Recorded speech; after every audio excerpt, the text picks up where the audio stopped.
अस्सलाम वालेकुम दोस्तों, आपका अपना भाई आज फिर एक नई वीडियो के साथ हाजिर खिदमत है। आज 8वें दिन 3 बच्चे छोड़े गए थे और 2 बराबर हो गए हैं जी। सुबह इंशाल्लाह 9वें दिन उड़ाए जाएंगे। ये चेक करें जी, हमारा बच्चा बैठ रहा है।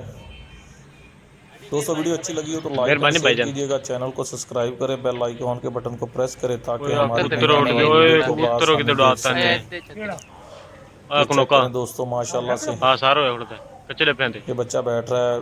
जब बैठेगा तो आपको इसकी कंडीशन दिखाएंगे दोस्तों। ये चेक करें, ये दोस्तों ये बच्चा माशाल्लाह आज 8वें दिन उड़ के आया है जी। 8वें दिन बराबर हुआ है जी। सुबह इंशाल्लाह 9वें दिन उड़ाया जाएगा। चेक करें जी माशाल्लाह।